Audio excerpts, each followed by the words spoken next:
Paris অলিম্পিকে মেয়েদের football শুরুর আগের দিন নিউজিল্যান্ড দলের অনুশীলনে ড্রোন চালিয়ে গুপ্তচরবৃত্তির অভিযোগ উঠেছিল কানাডার বিপক্ষে। এই ঘটনায় কানাডা নারী দলের কোচ ব্রেভ প্রিসম্যানকে ছাঁটাই করেছে কানাডা সকার অ্যাসোসিয়েশন। তবে ঘটনার এখানেই শেষ নয়। ফিফা প্যারিস অলিম্পিকে মেয়েদের ফুটবল ইভেন্টে কানাডা 6 পয়েন্ট কেটে নিয়েছে।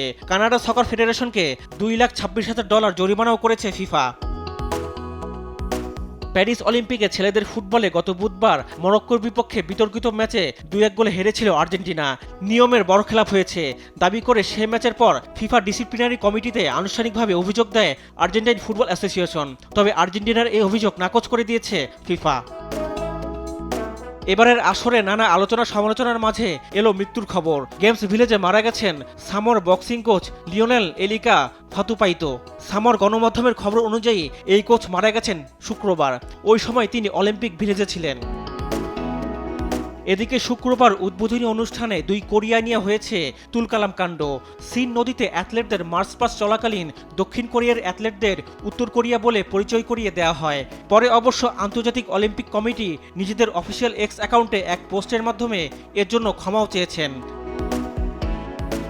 তবে ক্ষমা চেয়েও পার পায়নি আইওসি। বিতর্কিত এই ঘটনায় দক্ষিণ কোরিয়ার ক্রীড়া মন্ত্রণালয়ের পক্ষ থেকে বৈঠকে বসার অনুরোধ জানানো হয়েছে আন্তর্জাতিক অলিম্পিক কমিটির প্রধান টমাস বাককে। বাকের সঙ্গে বৈঠকের কথা হয়েছে দক্ষিণ কোরিয়ান প্রেসিডেন্ট ইউন সুক ইওলেরও। Rifat Anjum, Desh TV, sports desk.